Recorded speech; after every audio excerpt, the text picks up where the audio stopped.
Hello everyone.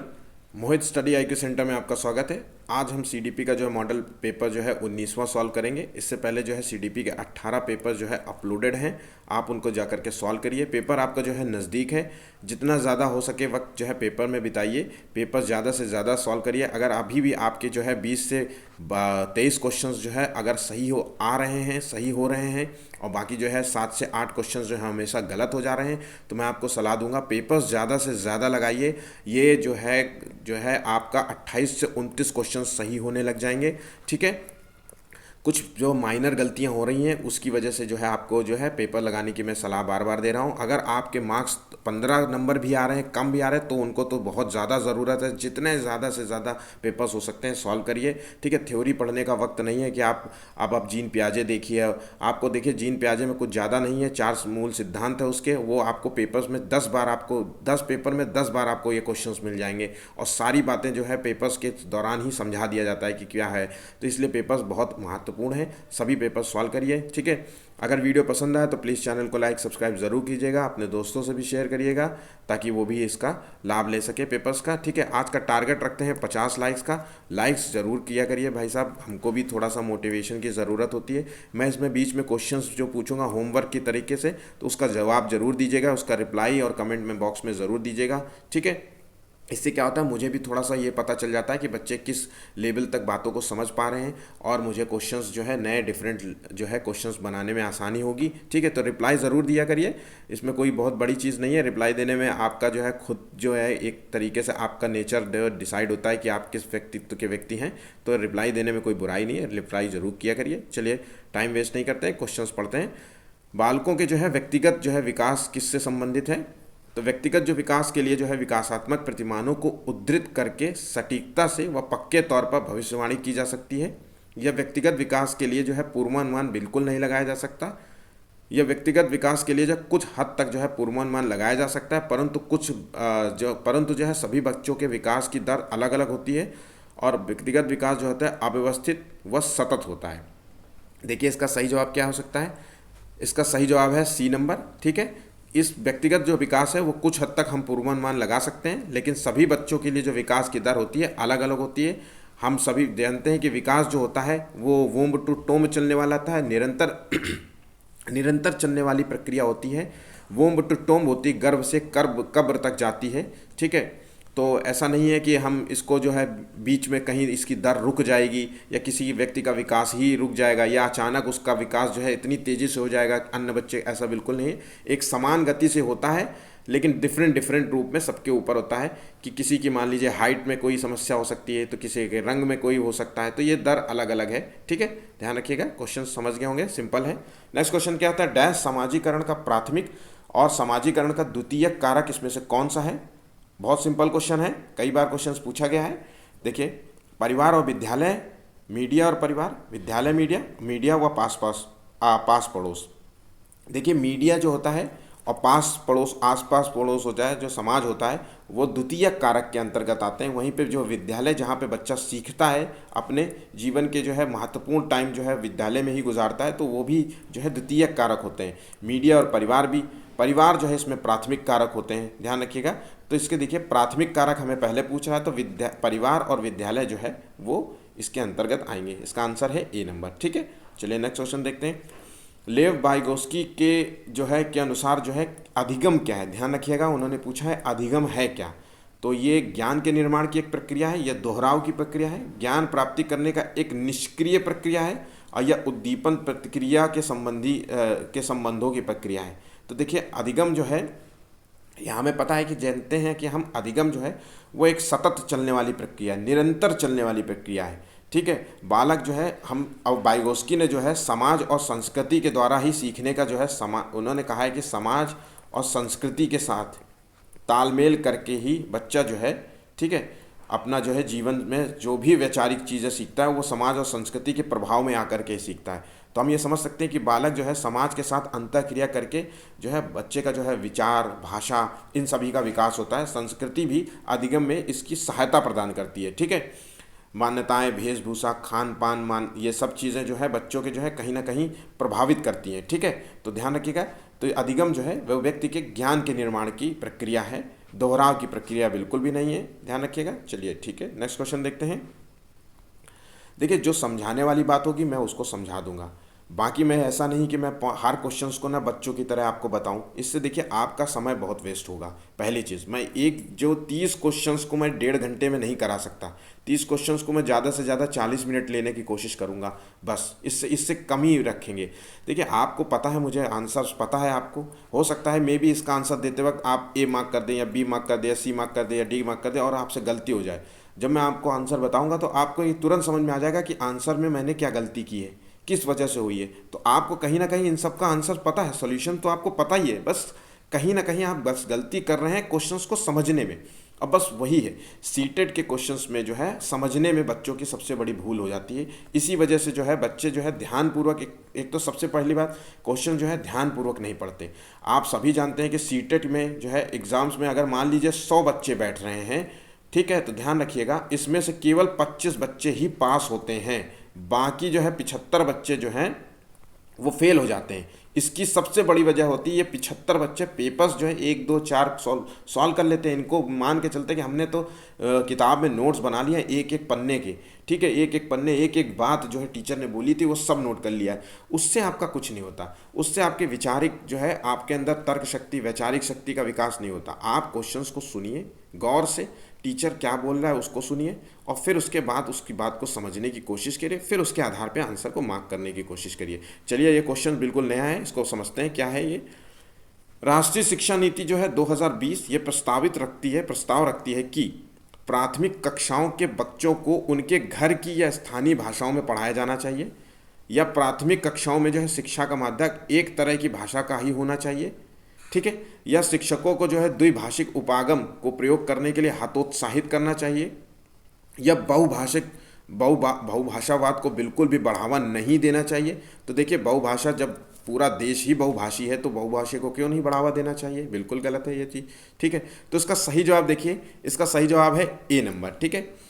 देखिए, हमें बताया गया है कि प्राथमिक शिक्षा जो कक्षाओं में जो है बच्चों को जो है उनके घर की जो है स्थानीय भाषा, मातृभाषा में ही पढ़ाया जाना चाहिए, ठीक है। इससे बच्चा जो है क्लास में कनेक्ट अच्छे से हो सकता है, उसका लगाव क्लास में बना रहता है, वो उसको समझने में आसानी होगी। जब टीचर कोई बात बोलेगा तो उसको समझ पाएगा कि वो चीज़ें उसी की भाषा में ही बात की जा रही है। इंग्लिश मीडियम के बच्चे को अगर हिंदी में पढ़ाया जाए और क्लिष्ट मतलब हार्ड हिंदी में बताया जाए तो उसको दिक्कत होगी समझने में कि क्या समझूं मैं इस बात को। या हिंदी मीडियम के बच्चे को तुरंत इंग्लिश पढ़ाने लग जाना, तो इस तरीके की, या अन्य भाषा में पढ़ाने लग जाना, पंजाबी को हिंदी में बताना, ठीक है, पंजाबी भाषा कोई जानता है बच्चा तो उसको हिंदी में पढ़ाना, तो इस तरीके उसको स्थानीय भाषा में पढ़ाएंगे तो बच्चा सही से जल्दी सीखेगा। दूसरी चीज़ ये है कि, दूसरी बात यह है कि जो है राष्ट्रीय शिक्षा नीति में ध्यान रखिएगा, राष्ट्रीय शिक्षा नीति में जो है 5 तक जो है, 5th तक जो है क्लास तक जो है जो मातृभाषा में शिक्षा का प्रावधान किया गया है, मातृभाषा में ही शिक्षा देनी है 5 तक, ध्यान रखिएगा, ठीक है। और उसके बाद जो है सेकेंडरी लेवल में हम अन्य भाषाओं का प्रयोग कर सकते हैं, जिसे हम फॉरेन लैंग्वेज कहते हैं, विदेशी लैंग्वेज, मतलब कोई भी अन्य भाषा जो आप जैसे इंग्लिश में पढ़ा सकते हैं, पंजाबी में पढ़ा सकते हैं, पर ध्यान रखिएगा ये सेकेंडरी लेवल में है, ठीक, तो ध्यान रखिएगा, ठीक। नेक्स्ट क्वेश्चन देखते हैं। बच्चों का विकास जो है इसमें से किसका परिणाम है? केवल आनुवांशिकता का, वातावरण का, विद्यालय शिक्षा का, आनुवांशिकता और वातावरण परस्पर अंतःक्रिया का। तो देखिए, बच्चों का जो डेवलपमेंट जो होता है वो हेरिडिटी और इन्वायरमेंट के आपस में अंतःक्रिया से बनता है। हेरिडिटी क्या होता है? हेरिडिटी जो होता है वो माता पिता से जो मिले हुए गुण होते हैं, वंशानुगण जो गुण होते हैं वो हमको जो है मिलते हैं। और इन्वायरमेंट से होता है जो माता पिता जिस समाज में रहते हैं, समाज का जो है वहाँ का जो आसपास का जो एटमॉस्फेयर होता है वो हमको समाज के गुण मिलते हैं, ठीक। जब हम इन दोनों का जो परस्पर सहयोग मिलता है, समायोजन होता है, तब हमारा व्यक्तित्व का विकास होता है, ठीक है। तो अगर हेरिडिटी अगर मान लीजिए किसी व्यक्ति की जो है हेरिडिटी प्रभावित है, निगेटिव है, कोई समस्या है, आनुवांशिकता में कोई समस्या है, तो ठीक है, तो उस व्यक्ति का जो है विकास भी प्रभावित होगा। अगर मान लीजिए हेरिडिटी अच्छी है लेकिन वातावरण अच्छा नहीं है, ये निगेटिव है, तो भी अच्छा, मतलब कहीं ना कहीं अगर दोनों का परस्पर सही होना बहुत ज़रूरी है, पॉजिटिव होना बहुत ज़रूरी है। अगर दोनों निगेटिव हैं तो बच्चे का डेवलपमेंट भी निगेटिव ही होगा। अगर एक खराब है वातावरण, मान लीजिए कि बच्चे का जो है मानसिकता अच्छा है, हष्ट पुष्ट है, वैचारिक रूप से भी अच्छा है, मानसिक रूप से भी अच्छा है, लेकिन वातावरण ने उसको ऐसा बहाल बनाया कि वो चोर बनना चाह रहा है, ठीक है, वो चोरी करने, आसपास के लोग चोरी करते हैं तो चोर बनना चाहते, तो हम आप चाहे जितना अच्छा आनुवांशिकता दे दीजिए, गुण दे दीजिए, बच्चा चोरी ही करना सीखेगा, उसका डेवलपमेंट अच्छा नहीं होगा। ठीक है, ध्यान रखिएगा। नेक्स्ट क्वेश्चन देखते हैं, चलिए। एक विद्यालय बैडमिंटन परीक्षा के जो है के लिए विद्यार्थियों का चयन करते समय जो है लड़कों को प्राथमिकता देता है। ध्यान रखिएगा, वो बच्चों को, लड़कों को प्राथमिकता दे रहा है, और संगीत प्रतियोगिता में लड़कियों को प्राथमिकता दे रहा है। तो ये क्या सूचित करता है? जेंडर स्थायित्व, जेंडर पहचान, जेंडर समानता, जेंडर रूढ़िबद्धता। तो देखिए ये जो है जेंडर रूढ़िबद्धता को प्रभावित करता है। रूढ़िबद्धता क्या होता है, मतलब आप समझते हैं इसका मतलब? ये होता है एक तरीके का अंधविश्वास।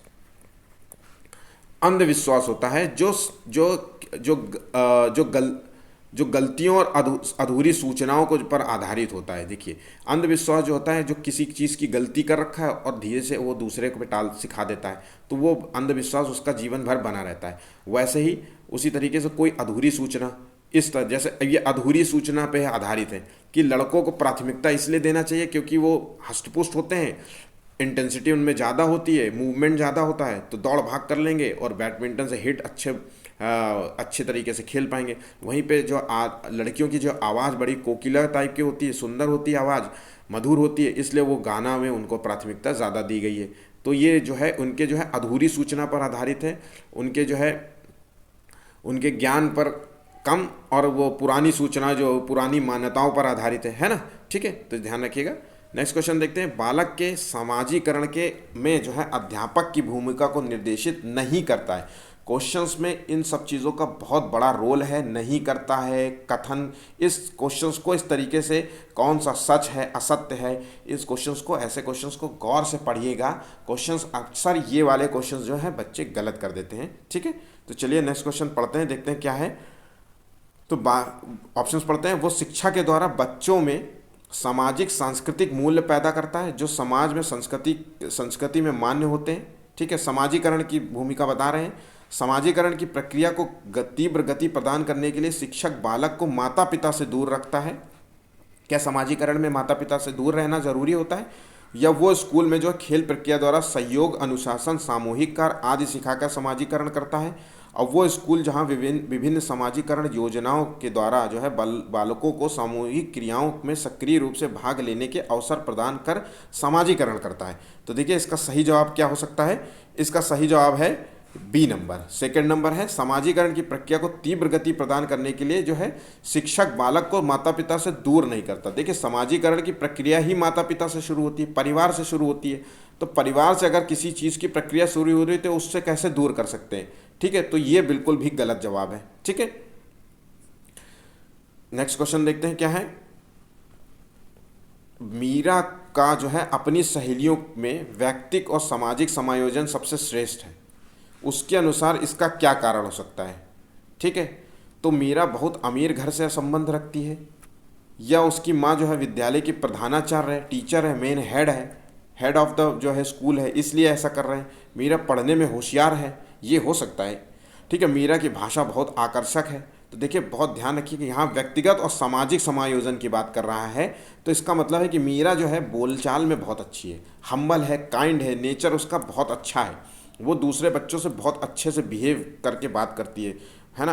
अब जिस बच्चे की, आप भी देखिए, आप भी अभी सोचते होंगे, देखिए जिस बच्चे की भाषा प्रिय होती है, बड़ी मधुर होती है, डिफरेंट होती है, आम बच्चों से थोड़ी सी अलग भी होती है, तो आप उसको ज़्यादा तुतलाते हैं, प्यार करने की कोशिश करते हैं। ठीक है, तो प्यार जो है कहीं ना कहीं जो है भाषा जो है जीवन में सबसे बड़ा रोल अदा करती है। भाषा में निपुणता हासिल करना बहुत ज़रूरी होता है। तो उस बच्ची में जो है व्यक्तिक और सामाजिक रूप से समायोजन इस सबसे श्रेष्ठ इसलिए है क्योंकि वो भाषा में निपुण है, आकर्षक है उसकी भाषा। ठीक है, कठिनाई की पहचान जो है लक्ष्य निर्माण, संभावित समाधान और परिणामों की खोज, तदनुसार कार्य करना और परिणामों का मूल्यांकन करना निम्न में से किस प्रक्रिया में शामिल महत्वपूर्ण चरण है? तो देखिए यहाँ पे देखिए, कठिनाई की पहचान करना, लक्ष्य का निर्माण करना, संभावित जो है समाधान करना किसी चीज़ का, और परिणामों की खोज करना। ये किस चीज़ का, परिणामों का फिर मूल्यांकन भी करना है, तो ये किस चीज़ है? आरोपण, समस्या समाधान, नकल, निष्क्रिय ध्यान।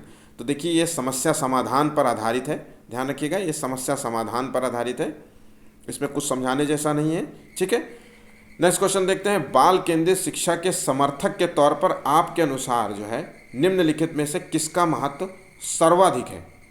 ठीक है, तो इसको ऑप्शन पढ़ देते हैं। शिक्षक बालक के व्यक्तित्व का कहाँ तक विकास कर पाता है, यह शिक्षक कितना ज्ञानी और आकर्षक और गुणयुक्त है, यह शिक्षक अपने विद्यालय को कितना अधिक भव्य रूप से दिखाने में सक्षम है, यह शिक्षक की पहचान का दायरा जो है कितना विस्तृत है। तो देखिए, बाल केंद्रित शिक्षा में होना चाहिए कि बालक का विकास कहाँ तक हुआ है। तो शिक्षक जो है, टीचर होता है, वो बालक का जो व्यक्तित्व कहाँ तक विकास कर पाता है, ये मोस्ट इम्पॉर्टेंट है। क्योंकि हम जो है शिक्षण पद्धति में हम बाल विकास शिक्षा पर आधारित हम पद्धति पढ़ रहे हैं, और शिक्षा पद्धति में हम सब्जेक्ट्स पढ़ाने के तरीकों के अलावा जो है स्टूडेंट को भी समान समझना ज़रूरी होता है। क्योंकि आज की जो शिक्षा होती है वो बाल केंद्रित शिक्षा है। इस शिक्षा के माध्यम से जो है बाल केंद्रित शिक्षा, जिसमें खेल में अच्छा निपुण बनाने की कोशिश करते हैं, हम पढ़ाई में उसे निपुण बनाने की कोशिश करते हैं, उसे मैथमेटिक्स में निपुण बनाने की कोशिश करते हैं, वैचारिक रूप से निपुण बनाने की कोशिश करते हैं। ठीक है, तो व्यक्तित्व कहाँ तक विकास किया जा सकता है, ये इस पर निर्भर करता है। ठीक है, नेक्स्ट क्वेश्चन देखते हैं। शैक्षणिक कार्य में जो है बच्चों द्वारा की गई त्रुटियों को समझना निम्न में से क्या है। बच्चों के द्वारा जो गलतियाँ की गई हैं उसको क्या समझते हैं आप। तो केवल विद्यार्थियों की बौद्धिक क्षमताओं का आकलन करने में प्रासंगिक है, यह शिक्षण प्रक्रिया में केवल शिक्षक की दक्षता का पता लगाने के लिए प्रासंगिक है, यह शिक्षण के साथ साथ सीखने की प्रक्रिया को समझने के लिए प्रासंगिक है, यह शिक्षण या सीखने से संबंधित किसी भी क्षेत्र के लिए प्रासंगिक नहीं है। तो इसका देखिए सही जवाब क्या है। तो शिक्षण के साथ साथ जो है सीखने की प्रक्रिया को समझने के लिए प्रासंगिक है। टीचर जो है वो जो बच्चों में जो है की गई गलतियों को जो है समझता है, वो चीज़ों में उन गलतियों को जो है बच्चे के अंदर सुधार करने का प्रयास करेगा, ताकि जो है इस बच्चा जो है पूरी क्षमता के साथ अपना विकास कर सके। ठीक है, तो ध्यान रखिएगा, इसका आंसर सी नंबर है। ठीक, नेक्स्ट क्वेश्चन देखते हैं। स्कूलन क्या है। क्वेश्चन को गौर से पढ़िएगा, बहुत सिंपल है, भाषा में थोड़ी सी कठिनाई हो सकती है। स्कूलन क्या है।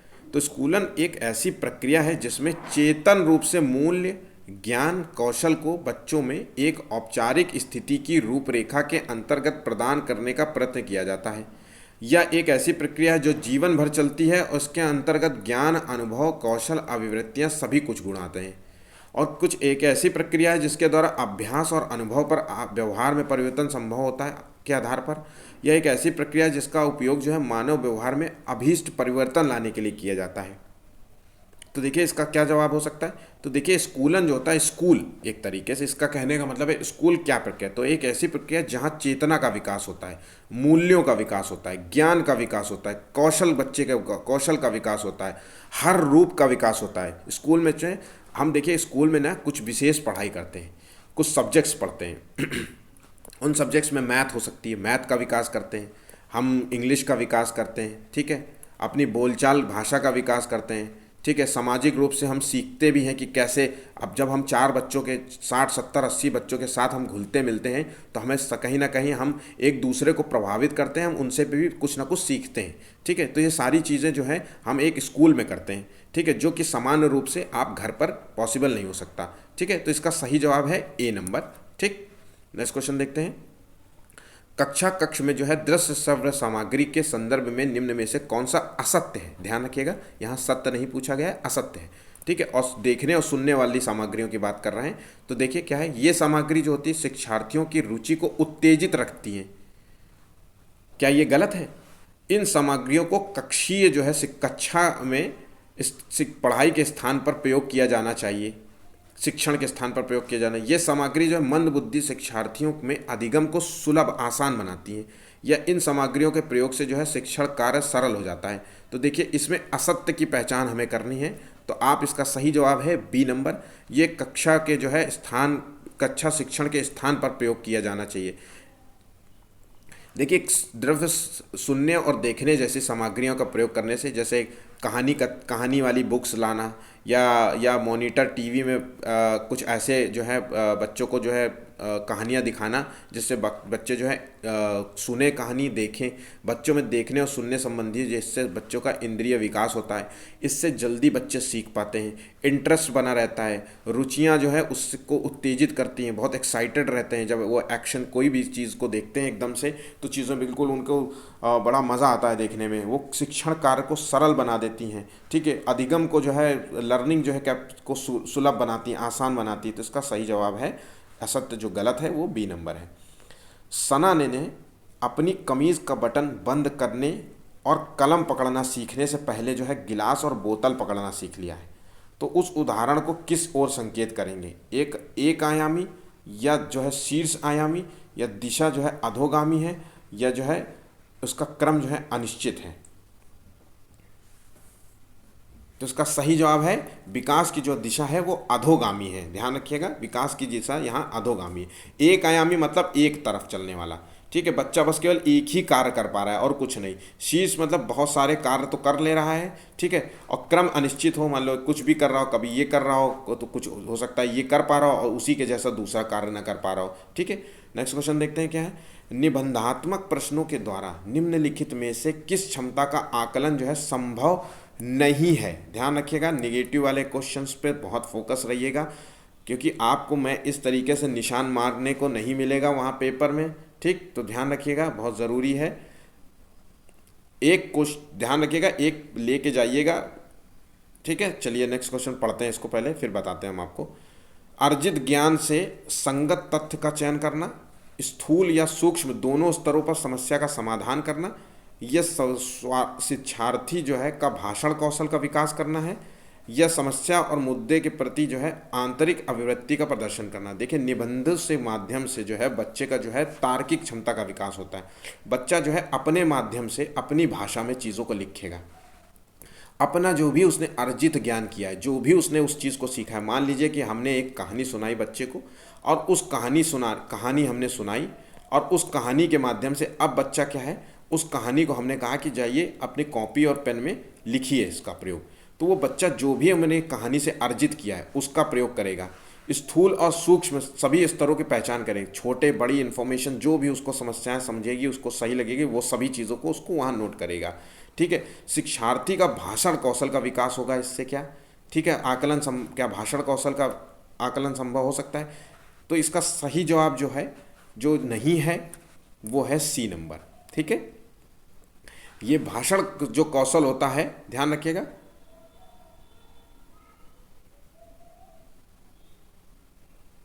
नेक्स्ट क्वेश्चन पढ़ते हैं, चलिए।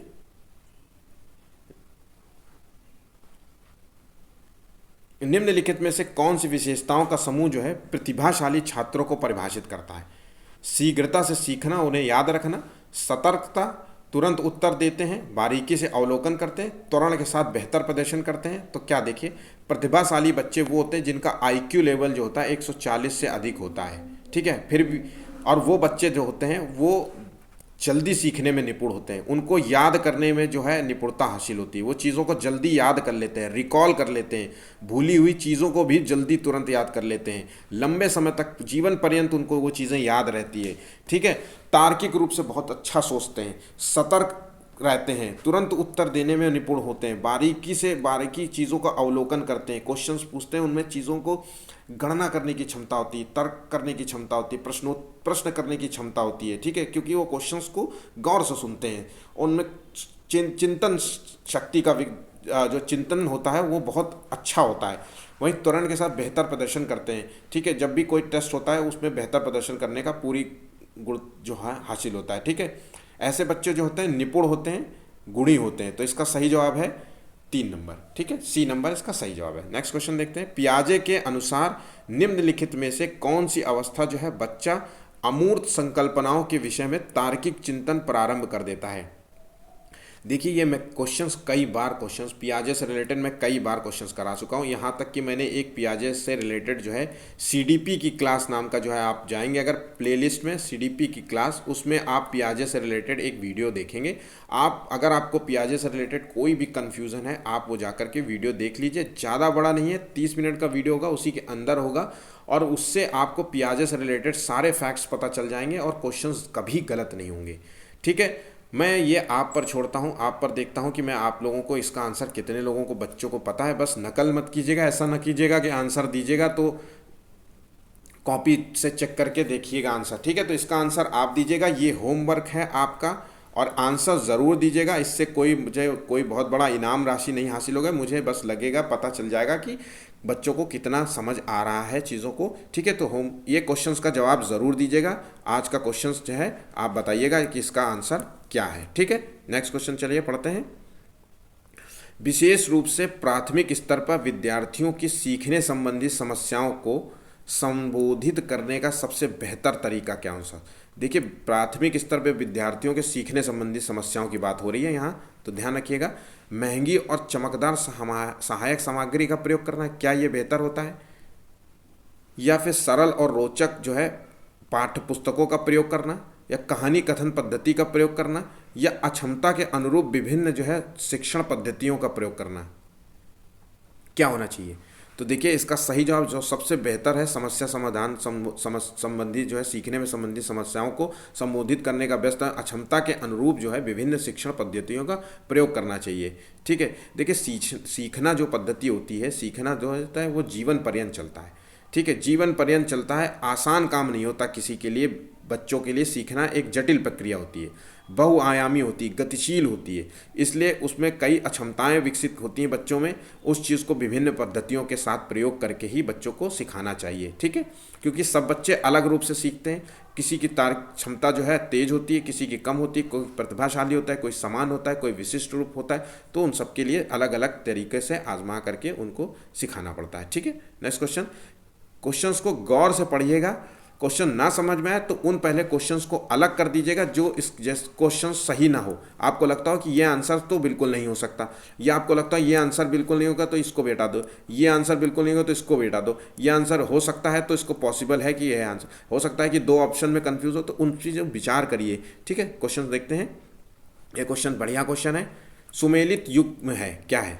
सजा और आज्ञाकारिता अभिविन्यास जो है कानून तय नहीं है, अपितु समाज की भलाई के लिए बदला जा सकता है। अच्छा लड़का अच्छी लड़की अभिविन्यास दूसरों के साथ भला बनकर जो है अनुमोदन अर्जित करता है। यह कानून व्यवस्था अभिविन्यास जो है मानव अधिकारों के आधार पर नैतिक सिद्धांतों को स्वयं जो है चुना जाता है, या मूल्य के जो है या फिर सामाजिक अनुबंधन जो है अभिविन्यास क्रिया के भौतिक परिणाम यह निर्धारित करते हैं कि कौन अच्छा है या कौन बुरा है। ठीक है, तो देखिए ये जो सिद्धांत है कोलबर्ग का सिद्धांत है, नैतिक विकास का सिद्धांत पर आधारित है प्रश्न। ठीक है, आप सभी को पता होगा नैतिक विकास सिद्धांत क्या कहता है, अच्छे और बुरे का बोध होना, ये नैतिक विकास का सिद्धांत है। आप सभी को पता होगा इसके 3 लेवल दिए गए थे। ठीक है, इन्होंने 3 लेवल दिए थे, हर लेवल के जो है दो उसके उप लेवल है। ठीक है, तो ये हम उन 2 उप लेवलों की बात कर रहे हैं। ठीक है, 2 चरणों की बात कर रहे हैं, 2 स्टेजेस की बात कर रहे हैं, ये 2 स्टेजेस हैं। ठीक है, तो चलिए इसको देखते हैं। इसका सही जवाब है बी नंबर, ये सही है। अच्छा लड़का और अच्छी लड़की अभिविन्यास जो है दूसरों के साथ भला बनकर जो है अनुमोदन अर्जित हासिल करते हैं। ये जो है पहले लेवल जो है जिसको कहते हैं, ये जो है दूसरा लेवल है, जिसे देखिए मैं इसको समझा देता हूँ चलिए अच्छे से। जो ये कालबर्ग का जो है सिद्धांत है नैतिक विकास का सिद्धांत, इसमें जो है 3 लेवल प्रस्तुत किए गए थे, pre conventional level, conventional level, ठीक है, और पोस्ट कन्वेंशनल लेवल। मैं ऐसे ही समझा रहा हूँ, सुनते जाइएगा केवल। प्री कन्वेंशनल लेवल में 2 सिद्धांत थे जिसको कहते हैं पनिशमेंट एंड ओबीडियंट, आज्ञाकार दंड और आज्ञाकारी पालन का सिद्धांत। दूसरा सिद्धांत जो था, ठीक है, दूसरा सिद्धांत जो था वो आत्म अभिरुचि और प्रतिफल अभिमुखता, जिसे पर्सनल रिवॉर्ड और म्यूचुअल एक्सचेंज कहते हैं। ठीक है, नेक्स्ट जो है जिसे कन्वेंशनल लेवल है, इसमें जो है बच्चा जो है गुड बॉय और बैड बॉय की स्थिति में होता है। ठीक है, तीसरा और चौथा में रखते हैं। जो चौथा है स्टेजेस वो लीगल ओरिएंटेड स्टेज है, लॉ एंड ऑर्डर स्टेज जिसे कहते हैं। वहीं पे पोस्ट जो है कन्वेंशनल लेवल होता है, उसमें जो होता है सामाजिक अनुबंधन का सिद्धांत कहते हैं। ध्यान रखिएगा, सामाजिक अनुबंधन का सिद्धांत कहते हैं। और जो छठा स्टेज होता है वो यूनिवर्सल नैतिक सिद्धांत है, जो सही है वो सही है। ठीक है, तो देखिए हम यहाँ पे तीसरे सिद्धांत की बात कर रहे हैं, कन्वेंशनल लेवल के सिद्धांत की बात कर रहे हैं, गुड बॉय और बैड बॉय की बात कर रहे हैं इस क्वेश्चंस में। देखिए इसमें क्या होता है कि बच्चा एक दूसरे के प्रति जो है सम्मान की भावना रखता है। ध्यान रखिएगा, इस स्टेज में जो होता है बच्चा, सेकंड वाले जो है स्टेज है अच्छा बच्चा और अच्छी लड़की का, इसमें जो है बच्चा एक दूसरे के प्रति सम्मान का भावना रखते हैं, अच्छा बनने का प्रयास करते हैं। अच्छा बनने का क्यों प्रयास करते हैं? ताकि दूसरों की नज़रों में अच्छा बने रहें। ठीक है, फ्रेंड्स के प्रति, दोस्तों के प्रति वफादार होते हैं, लॉयल होते हैं, कुछ अच्छा करने की चाह होती है ताकि वो दूसरों के प्रति जो है दूसरों की नज़रों में अच्छा बन सके। ठीक है, ध्यान रखिएगा। अच्छा, मैं एक क्वेश्चन और देता हूँ, आज 2 क्वेश्चन है, बहुत इंपॉर्टेंट क्वेश्चन है इसलिए मैं रोक नहीं पा रहा हूँ। ध्यान रखिएगा, कोलबर्ग के किस नियम के सिद्धांत के अनुसार, ध्यान रखिएगा, नियम तो मैंने सिद्धांत तो बता ही दिए हैं कि नैतिकता का सिद्धांत है। तो इन तीन जो है स्टेजेस में, इस स्टेज में किस में जो है नैतिकता जो है बाहरी कारणों से निर्धारित होती है। ध्यान रखिएगा, बच्चे में जो नैतिकता आती है वो बाहरी कारणों से आती है, ध्यान रखिएगा। ये क्वेश्चन है, होमवर्क है, फिर आज 2 क्वेश्चंस दिए हैं मैंने, 19वां क्वेश्चन है, ज़रूर आंसर दीजिएगा। नेक्स्ट क्वेश्चन देखते हैं। भाषा एवं संप्रेषण अधिगम अशक्तता को जो है डैश जो सामान्यतः मनुष्य में किसी प्रकार की क्षति से उत्पन्न होता है कहा जा सकता है, इसको क्या कहते हैं? डिसलेक्सिया, डिस्फेजिया और डिसकैल्कुलिया, डिसग्राफिया। ठीक, तो इसको क्या आधार पे कहेंगे? तो ये देखिए अफेजिया जिसे कहते हैं, ये आंसर है। डिस्फेसिया जिसे कहते हैं, ध्यान रखिएगा, डिसफेसिया कहते हैं। ठीक है, इसमें से होता है बच्चे के जो है भाषा संप्रेषण, बोलने में उसको दिक्कत होती है, बातचीत करने में उसको हिचकिचाहट होगी, तुतलाएगा बात करने में और वो बोल नहीं पाएगा, मौखिक रूप से उसे सीखने में क्षमता उसका विकसित नहीं होता, विचारों को जो व्यक्त नहीं कर पाता सही से, ध्यान रखिएगा। ठीक है, डिस्कैल्कुलिया में जो है वो मैथमेटिक्स की गणनाओं को समझ नहीं पाता चीज़ें को। ठीक है, नेक्स्ट क्वेश्चन देखते हैं। वाइगोस्की के अनुसार जो है खेल बालक के विकास को किस रूप से प्रभावित नहीं करता है? ध्यान रखिएगा, जो है खेल जो है बालक के विकास को किस रूप से प्रभावित नहीं करता। तो खेल बालकों में जो है निकटतम विकास क्षेत्र जेडपीडी का निर्माण कर उसका समाजीकरण करता है। ठीक, या खेल कार्यों और वस्तुओं को विचार से अलग करता है, या खेल जो है कार्यों और वस्तुओं के को विचार से जोड़ता है, या खेल बालकों में आत्मनियंत्रण का विकास करता है। देखिए वाइगोस्की ने जो सिद्धांत प्रस्तुत किया था वो सामाजिक और सांस्कृतिक का सिद्धांत प्रस्तुत किया था। इसमें कहा था कि जो बच्चे का जो है डेवलपमेंट होता है, जो विकास होता है, वो समाज संस्कृति से निर्धारित होता है। इसमें सबसे बड़ा रोल इन्होंने माना था। ठीक है, ध्यान रखिएगा, इन्होंने सबसे बड़ा रोल इसी को माना था। तो इसका सही जो प्रभावित नहीं होता है, इसका खेल कार्यों और वस्तुओं को विचार से जोड़ना, ये इससे प्रभावित नहीं होता है। ठीक है, ध्यान रखिएगा, सामाजिक विकास जो है वो खेल में इसकी महत्वपूर्ण भूमिका होती है, ध्यान रखिएगा। ठीक, अच्छा जेडपी यहाँ पे आया है, इसका क्या मतलब होता है आपको पता है? तो ये है जोन प्रॉक्सिमल जो है डेवलपमेंट जिसे कहते हैं, निकट विकास का क्षेत्र। इसमें क्या होता है, हम मान लीजिए हम कुछ जानते हैं, ये मान लीजिए हमारा क्षेत्र जानने का और ये हमारा क्षेत्र है हम कुछ नहीं जानते, तो इसका जो बीच का जो क्षेत्र है जिसे जेडपीडी कहते हैं, ये होता है जब हम किसी की सहायता से हम कार्य करते हैं, ये सहायता से हम कोई सीखते हैं, सहायता से हम अपने किसी के कार्य को सीख जाते हैं, तो ये जेडपीडी कहलाता है। ठीक है, नेक्स्ट क्वेश्चन पढ़ते हैं। अभिकथन ए जो है वो बच्चे जो उच्च आय वाले परिवार से हैं उन बच्चों से अपना दिन बहुत अलग बिताते हैं, और जो निम्न आय वाले बच्चों से, मतलब अमीर वाले बच्चे जो है अपना जीवन दिन अच्छा बिताते हैं गरीब आय वाले बच्चों से। बचपन की संकल्पना सार्वभौमिक नहीं है तथा बचपन में बहुत विविधताएं पाई जाती हैं। इसका सही जवाब क्या है? तो इसका देखिए सही जवाब है, एक सेकेंड, इसका सही जवाब है, दोनों ही इसका सही है। हाँ, दोनों ही सही है, ए और बी दोनों सही हैं, और ये सही व्याख्या कर रहा है, आर ए की सही व्याख्या कर रहा है। अब देखिए कैसे, देखिए हम सभी जानते हैं कि जो उच्च आय वाले होते हैं उनका जो है सामाजिकरण की जो है डिफरेंट तरीके से होता है, और निम्न आय वाले बच्चों का सामाजिकरण डिफरेंट तरीके से होता है। ये क्षेत्रीय, देखिए सामाजिकरण का मतलब है समाज जो है वो क्षेत्र, पैसा, आय जिसे कहते हैं, संस्कृति, इन सब से प्रभावित होता है। और जब आपके पास ये क्षेत्र जो है जहाँ आप रहते हैं वो अच्छा है, आपके पास आय अच्छी है, ठीक है, आपकी भाषा अच्छी है, ठीक है, आपका जो है रहन सहन अच्छा है, इन सब चीज़ों से जब आपका जो है डेवलपमेंट भी कहीं ना कहीं अच्छा होगा, ठीक है, कहीं ना कहीं क्या ये अच्छा ही होगा, और यही डेवलपमेंट जो है कहीं ना कहीं बच्चों को प्रभावित करता है।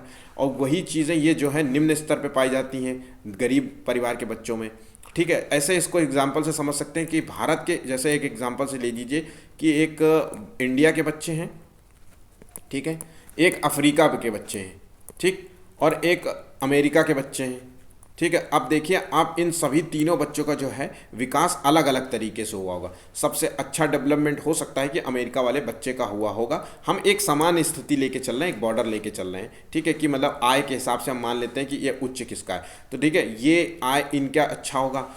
फिर उसके बाद हो सकता है इंडिया वाले बच्चों का अच्छा हो, सबसे निम्न स्तर पे अफ्रीका वाले बच्चों का हो सकता है, ठीक है। तो सही जवाब है आपको ए आंसर है। नेक्स्ट क्वेश्चन पढ़ते हैं।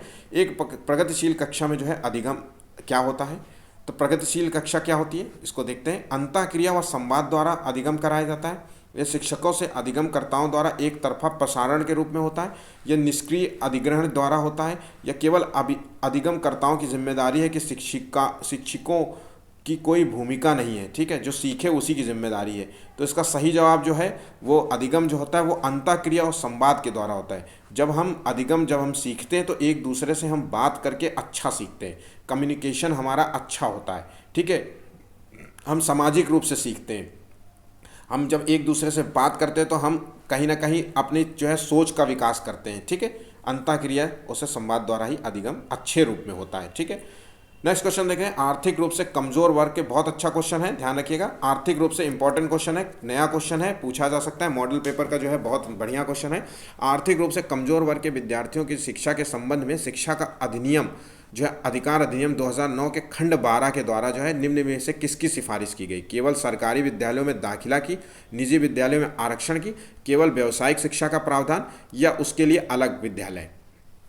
तो देखिए इसमें जो है सिफारिश की गई निजी विद्यालयों में आरक्षण की सिफारिश की गई है। ध्यान रखिएगा, आरक्षण की। देखिए एजुकेशन पे सभी का अधिकार है, सभी के लिए अधिकार है, सभी का अधिकार है शिक्षा पर, ठीक है। और सभी के लिए समान शिक्षा होनी चाहिए। ऐसा नहीं है कि जो पैसा वाला हो उसको अच्छी शिक्षा मिले, तो सभी को अच्छी शिक्षा एजुकेशन मिलनी चाहिए, ठीक है। सभी को अच्छी एजुकेशन मिलनी चाहिए, ठीक।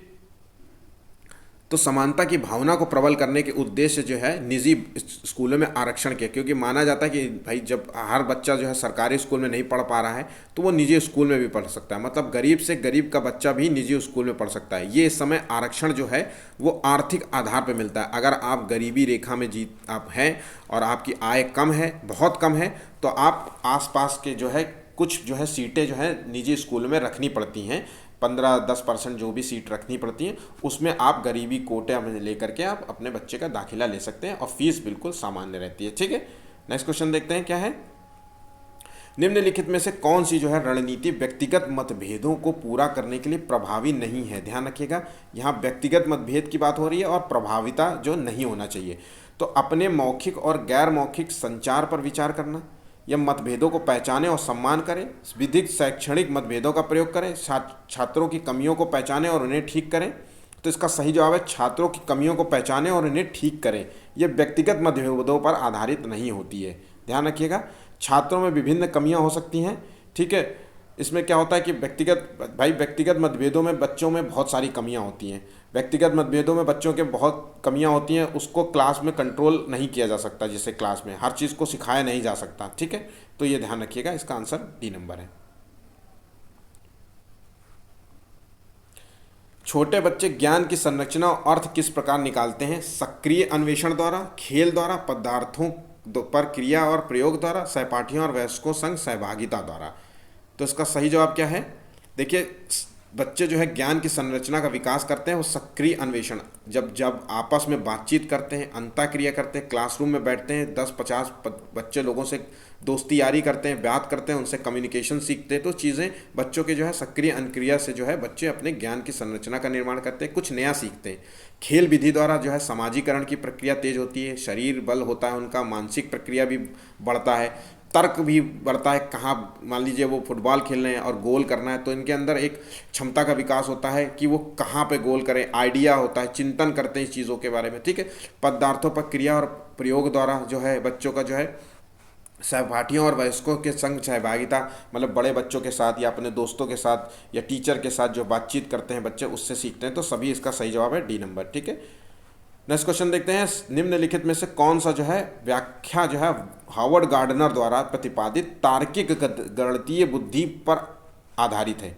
मानवीय अस्तित्व के मामले में सोचने का सामर्थ्य और संवेदनशीलता, मानवीय अस्तित्व के मामले में देखिए यहाँ, ठीक है, या फिर जो है ध्वनि व ताल के प्रति संवेदनशीलता, या स्थानों के पैटर्न को पहचानने और फेरबदल करने की क्षमता, या समस्याओं के तर्कपूर्ण तरीके में से विश्लेषण और मामलों की जो है वैज्ञानिक दृष्टि से विवेचन सॉल्व करने की क्षमता। तो देखिए इसका सही जवाब है जो है गणितीय बुद्धि पर जो आधारित होता है वो है 4 नंबर। हावर्ड गार्डनर ने जो है वो 7 प्रकार की बुद्धियों का बात कही है कि मनुष्य में जो है अलग सामान्य बुद्धियों के अलावा कई और बुद्धियाँ होती हैं, ठीक है, उसके संदर्भ में बात कही है, ठीक। तो देखिए उसमें कहा गया है कि कई जो है जैसे मानव अस्तित्व के सोचने की क्षमता का विकास होता है, इसमें नहीं। ध्वनि और ताल से ये है संगीत, जिनको संगीत की क्षमता ज़्यादा होती है, संगीत इंटेलिजेंस और म्यूजिकल इंटेलिजेंस होती है, म्यूजिक की पहचान होती है, वो इनके अंदर जो है संवेदनशीलता ज़्यादा होती है। स्थानों के पैटर्न जो है वो स्थानिक जो जो मान लीजिए जो आर्किटेक्ट होते हैं, जो आपका होम घर डिज़ाइन करते हैं, उनके अंदर खाली जगह को पहचानने की क्षमता होती है कि यहाँ पे क्या रखा जा सकता है, क्या डिज़ाइन रखा जा सकता है, ठीक है। वहीं पे जो गणना होती है, गणित होती है, वो आपके अंदर जो है तार्किक क्षमता का विकास करता है, ठीक है। आप तार्किक गणितीय क्षमता का विकास करता है। सूत्रों का प्रयोग से आप जो है गणना करना सीखते हैं, है ना। और प्रश्नों की जो है क्रमबद्धता जो है बनाए रखने का विकास करता है। आप भाई बिना क्रमबद्ध के जो है क्वेश्चंस कैसे सॉल्व करेंगे, एक तरीका होगा उस, अगर आपने कोई भी मिसिंग बीच में टर्म मिस कर दिया तो वो आपका क्वेश्चन जो है सॉल्व ही नहीं होगा, ठीक है, आंसर ही नहीं आएगा। तो क्रमबद्धता होती है गणित में, तो इसका सही जवाब है डी नंबर, ठीक है। निम्नलिखित में से कौन सा सिद्धांत छात्रों के व्यवहार को वांछित स्वरूप तथा दिशा प्रदान करने में शिक्षकों की सहायता करता है? अंतर्दृष्टि सिद्धांत, प्रयास व त्रुटि सिद्धांत, अनुकरण सिद्धांत, अनुभवजन्य अधिगम सिद्धांत। देखिए इसका सही जवाब है जो है प्रयास और त्रुटि सिद्धांत। बच्चा जो है प्रयास, पहले गलतियां करेगा फिर सीखेगा, फिर गलतियां करेगा सीखेगा, ठीक है, गलतियां करेगा सीखेगा, यही है, ये थॉर्नडाइक का सिद्धांत है। इसमें जो है बच्चों की गलतियों को प्रयास और त्रुटियों के माध्यम से सुधारा जाता है, ठीक है। निम्नलिखित में से कौन सा जो है उद्देश्य सतत और व्यापक मूल्यांकन को निर्देशित नहीं करता है? ध्यान रखिएगा, निर्देशित नहीं करता है। ये मूल्यांकन शिक्षा प्राप्ति के बाद किया जाता है, यह बोधात्मक जो है मनोप्रेरक और भाषा कौशलों के विकास में सहायक होता है, यह सीखने की प्रक्रिया पर बल देता है और याद रखने का पर बल नहीं देता है, ठीक है। अध्यापन और अधिगम प्रक्रिया को छात्र केंद्रित कार्यकलाप बनाना है, तो देखिए ये नहीं करता है, वो मूल्यांकन और शिक्षा प्राप्ति के बाद किया जाता है ये मूल्यांकन, ठीक है। इसमें जो अधिगम होता है वो मूल्यांकन पद्धति जो है, अधिगम जो है मूल्यांकन जो होता है वो शिक्षा पद्धति के बाद किया जाता है। मतलब आपने कुछ सीख लिया है, उसका मूल्यांकन जब करा जाता है वो शिक्षा प्राप्ति के बाद किया, जब आपने कुछ याद कर लिया है ना, फिर उसके बाद आपका मूल्यांकन होता है, टेस्ट होता है, या मौखिक टेस्ट हो सकता है या पेपर हो सकते हैं, किसी भी तरीके से ध्यान रखिएगा, ठीक है। नेक्स्ट क्वेश्चन पढ़ते हैं। अब आखिरी क्वेश्चन है, देखिएगा, तो निम्नलिखित में से कौन सा जो है हॉवर्ड गार्डनर द्वारा जो है प्रतिपादित अंतर्वैयक्तिक बुद्धि का उल्लेख करती है? ध्यान रखिएगा, मैंने अभी बताया हॉवर्ड गार्डनर ने जो है मल्टीपल जो है इंटेलिजेंस का सिद्धांत प्रस्तुत किया था, ठीक है। इसमें 7 प्रकार के जो है सिद्धांत दिए थे। किसी को म्यूजिकल का ज्ञान होता है, किसी को खाली स्थान का ज्ञान होता है, किसी को मैथमेटिक्स का ज्ञान होता है, किसी को वर्बल जो है लेखन शैली का ज्ञान होता है, कविताएं लिखता है। तो इस तरीके से उसमें से एक अंतर्वैयक्तिक बुद्धि का सिद्धांत भी होता है। इसको देखते हैं क्या है। मौखिक व लिखित भाषा के प्रति संवेदनशीलता, देखिए मैंने अभी बताया वर्बल सिद्धांत के अंदर आ जाता है, वो वर्बल इंटेलिजेंस के अंतर्गत आता है। ध्वनि व ताल के प्रति म्यूजिकल इंटेलिजेंस क्या आता है? दूसरों के विचारों और इच्छाओं को समझने की क्षमता और खुद को समझने की क्षमता। तो देखिए इसका सही जवाब है दूसरों के विचारों को समझने की क्षमता जो है अंतर वैयक्तिक जो है बुद्धि का उल्लेख है, और खुद वो अंतरा होता है, अंतरा वैयक्तिक जो है का सिद्धांत कहलाता है। तो ध्यान रखिएगा, अंतरा वैयक्तिक और अंतर वैयक्तिक में अंतर ध्यान रखिएगा, नहीं तो कंफ्यूज मत हो जाइए। अंतर वैयक्तिक मतलब ये दूसरों की जो है विचारों और इच्छाओं को समझने की क्षमता का विकास होता है, ठीक है। दो व्यक्तियों में जो बातचीत होती है उसको समझने का जो विकास किया जाता है इसके माध्यम से, ठीक। आज का जो है पेपर समाप्त हुआ। इंपॉर्टेंट क्वेश्चंस थे पेपर्स। अगर अच्छा लगा हो तो प्लीज़ चैनल को लाइक सब्सक्राइब ज़रूर कीजिएगा। धन्यवाद।